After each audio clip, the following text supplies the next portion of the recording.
الحمد لله إن الحمد لله نحمده ونستعينه ونستغفره ونؤمن به ونتوكل عليه ونعوذ بالله من شرور أنفسنا ومن سيئات أعمالنا من يهده الله فلا مضل له ومن يضلل فلا هادي له أي فلن تجد له وليا مرشدا ونشهد أن لا إله إلا الله وحده لا شريك له والذي لا ضد له ولا ند له لا مثل له ولا مثيل له ولا وزير له ولا كفيل له لا شبه له ولا سبي له لا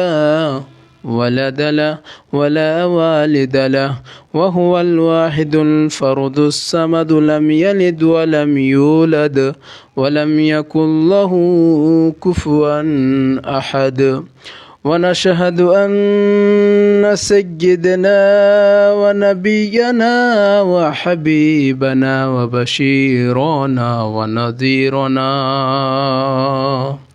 وطبيبنا وطبيب أرواحنا وحبيبنا وحبيب ربنا محمدا عبد الله ورسوله أرسله بالحق بشيرا ونذيرا وداعيا إلى الله بإذنه وسراجا منيرا أما بعد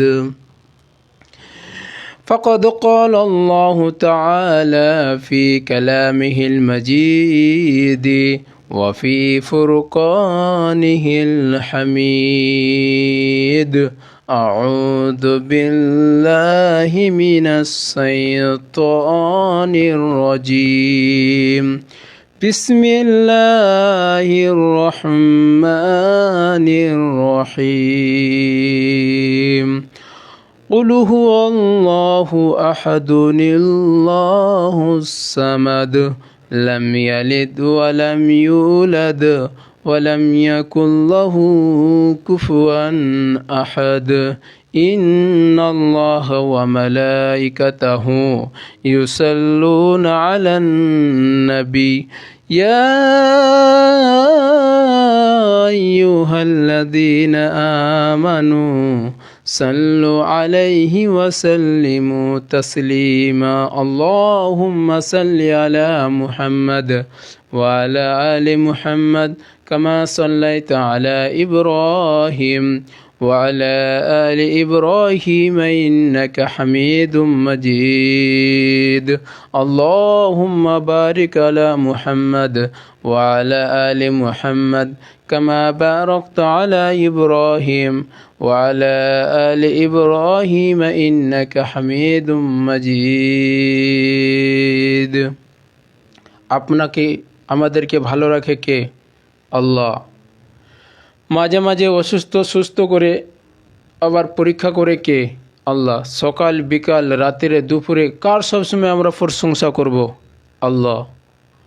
আল্লাহর আমরা যত বেশি প্রশংসা করব ততই আমাদের কাছে আসবেন, বান্দা আমাদের ততই কাছে আসবেন।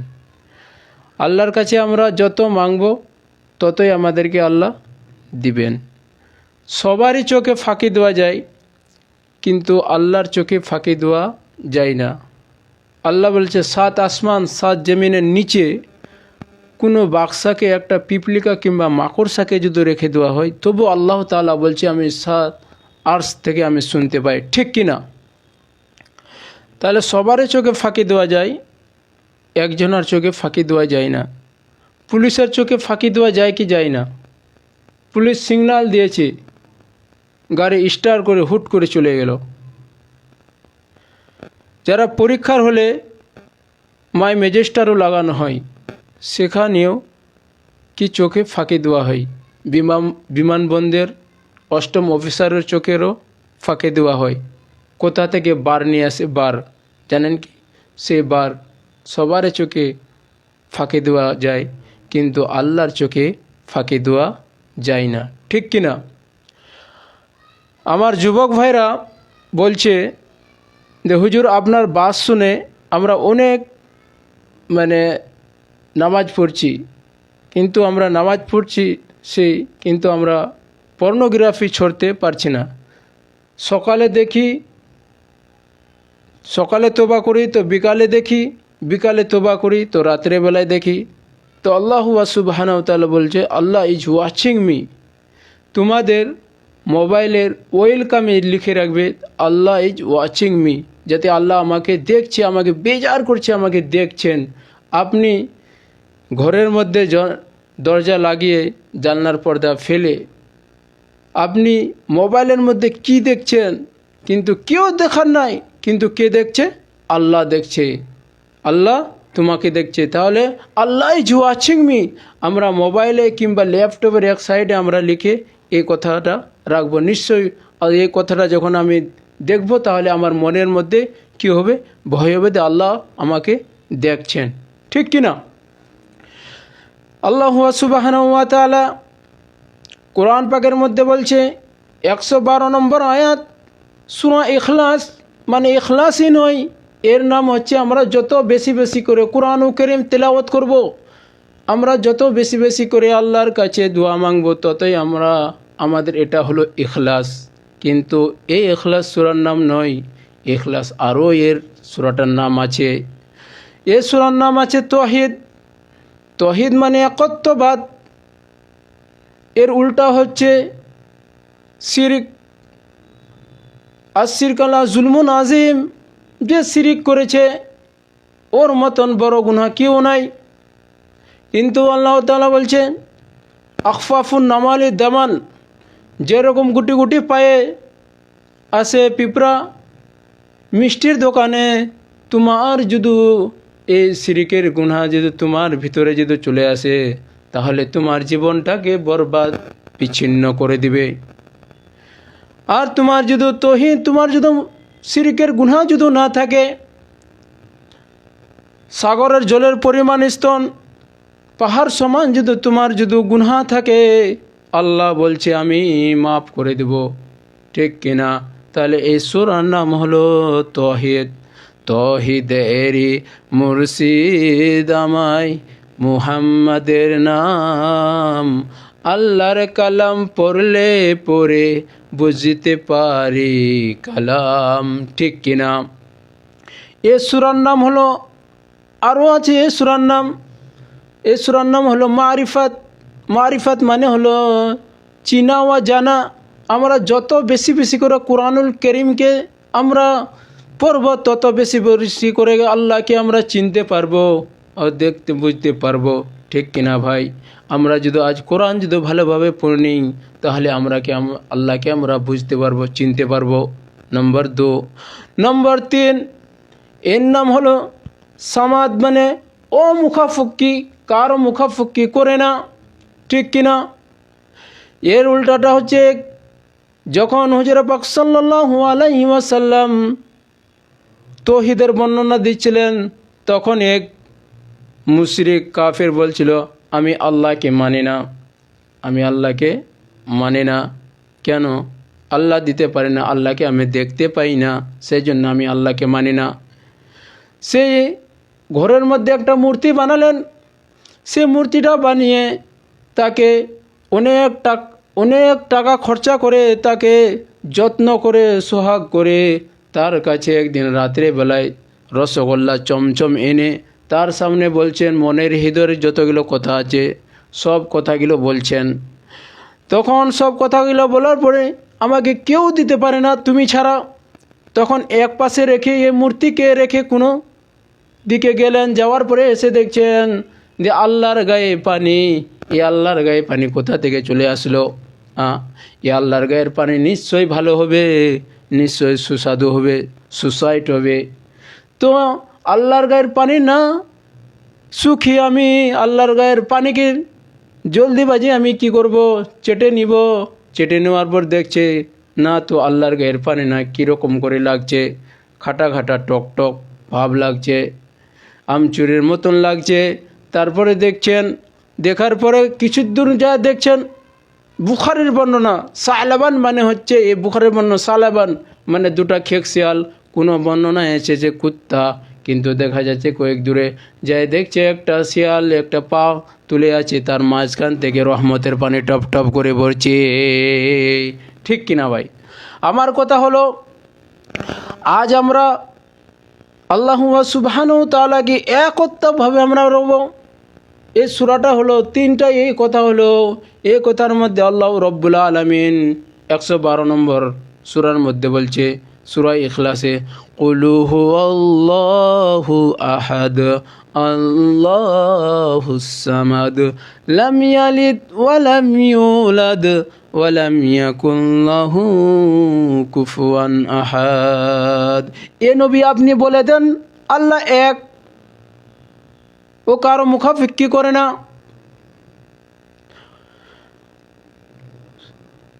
তার যে মুখাফিক্কি করে না, লাম ইয়ালিদ ওয়া লাম ইউলাদ, ও কাউকে পয়দা করেননি, ও কারো থেকে পয়দা হয়নি। ঠিক কিনা ভাই? আমার কথা হচ্ছে আল্লাহ কারো থেকে পয়দা হয়নি এবং আল্লাহকে কেউ পয়দা করেননি। আমার কথা হলো যে আল্লাহ শুরুতে আছে এবং আখেরাতে অবধি থাকবে, লাম ইয়ালিদ ওয়া লাম ইউলাদ। আমার কথা হলো ভাই, তার মতন সারা বিশ্বে কেউ নাই, তার মতন কি আছে কি দেখান তো? না, তার মতন কেউ নাই। আল্লাহ যা করে সবারই জন্যে করে, আল্লাহ যা করে ভালোই করে। আল্লাহ আমরা জানি মানুষের কাছে আমরা অনেক কিছু চাইছি, চাওয়া পর্যন্ত আমরা মানুষ আমাদেরকে একবার দিবে দুবার দিবে, কিন্তু আল্লাহর কাছে আমরা যদি সারাক্ষণ যদি চেয়ে থাকি, কিন্তু আল্লাহ কখনোই আমাদেরকে মানা করবেন না, আমাদেরকে কখনোই মানা করতে পারবেন না। ঠিক কিনা? কেন? যে আল্লাহ বলছে আমার বান্দা আমার কাছে যদি হাত তুলে যদি আসে, তাহলে আমার বান্দাকে আমি ফিরিয়ে দিনা, এখন দিনা, কিন্তু সঙ্গে সঙ্গে দিনা, কিন্তু দিব কখন আমি জানি, তোমরা জানো না। আমাকে আখিরাতেও দিতে পারে, এই দুনিয়ার ভিতর দিতে পারে, কিন্তু আল্লাহ তাআলা বলছেন এই দোয়া যখন আমরা করব, আল্লাহ সুবহানাহু ওয়া তাআলা আমাদের উপরে রাজি থাকেন, আর আমরা যদি দোয়া মাঙি তাহলে আল্লাহ আমাদের উপরে নারাজ থাকেন।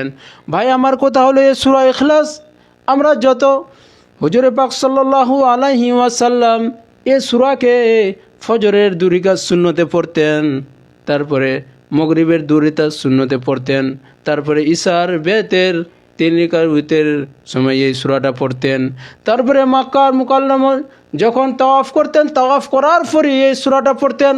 ঠিক কিনা ভাই? যখন আমরা হজ করতে যাব, আল্লাহ আমাদের যদি নসিবে হজ লিখেছে, নিশ্চয়ই আমরা যাব ভাই, তখনই আমাদেরকে সব তাওয়াফ পড়ার পরে এই সূরাটা আমাদেরকে পড়তে হবে ভাই। আমরা এই সূরাটাকে পড়ব। এই সূরাটা বলেছে সুলুসুল কুরআন। এই সূরাটাকে যদি আমরা পড়ি একবার, তাহলে আমরা 10 পারা সওয়াবের নেকি পাবো। ঠিক কিনা? দুবার যদি পড়ি আমরা এই সূরাটাকে, তাহলে 20 পারার সওয়াব আমরা পাবো। 3 বার যদি পড়ি আমরা, তাহলে পরে আমরা 1 খতমের সওয়াব পাবো। কিন্তু আমাদেরকে পড়তে হবে খালিস নিয়তে। আমাদেরকে কি করতে হবে? খালিস নিয়তে পড়তে হবে। আর আল্লাহ তাআলা সুবহানাহু ওয়া তাআলা বলেছেন, যখন তোমাদেরকে কোনো কিছুয়ে যদি কেটে নেয়, তাহলে পরে এই সূরাটা পড়ে তোমরা ফুক দিবে, ইনশাআল্লাহ সুবহানাহু ওয়া তাআলা আল্লাহ ভালো করে দিবেন। ঠিক কিনা? এই সুলুসুল কুরআন 1/3 বুক বলেছেন এই সূরাকে। হুজুরে পাক সাল্লাল্লাহু আলাইহি সাল্লাম বলেছেন, যখন তোমরা বিছানার মধ্যে শুবে, তাহলে পরে 3 কুল পরে শুয়ে যাবে। নম্বর 1 সূরা ইখলাস, নম্বর 2 সূরা ফালাক, নম্বর 3 সূরা নাস। এই 3টা সূরা পরে আমরা যদি শুয়ে যাই, আল্লাহ তাআলা বলছেন ওই বান্দা তার আমি হেফাজত করতে থাকি ফেরেশতা দিয়ে। আমরা যদি এইগুলো পরে যদি আমরা শুয়ে নিশ্চয় আল্লাহ সুবহানাহু ওয়া তাআলা আমাদের এই দুনিয়ায় ভালাই করবেন ও দুনিয়াতে আমরা ভালাই করবেন। এক সাহাবী বলছে, হাজিল সিরাতি মুস্তাকিম কি বললেন এটাই হলো সিরাতে মুস্তাকিম। যখন তুমি কোনো কাটা জাতীয় রাস্তা দিয়ে যদি যাও, তাহলে তুমি দেখবে তুমি নিজে গায়ের জুব্বাটা কীরকম করে যাবে ডানে বামে সামনে, তাহলে তুমি বাঁচতে চাইবে যে আমার কাটা যাতে গায়ে যাতে না লাগে, তাহলে তুমি সুটুর বুটুর করে যাবে। সেটাই হলো তাকওয়া। কি ভাই, আমরা এ তাকওয়া আল্লাহর কাছে ঈমান রাখবো। যার ঈমান নাই তার কিছু নাই, যার ঈমান আছে, যার সবে কিছু যদি চলে যায় তার পরোয়া করে না। ঠিক কিনা ভাই? আমরা এখান থেকে আমরা জানতে পারলাম এ সূরাকে যদি আমরা ভালোভাবে যদি পড়তে পারি, এই সূরার উপরে যদি আমরা যদি আমল করতে পারি, নিশ্চয়ই আল্লাহ তাআলা এই সূরার বদলমে আমাদেরকে জান্নাতবাসী করে দিতে পারে। ঠিক কিনা ভাই? আমি এখান থেকে বক্তব্য শেষ করলাম। আখির দাওয়ানা আলহামদুলিল্লাহি রাব্বিল আলামিন।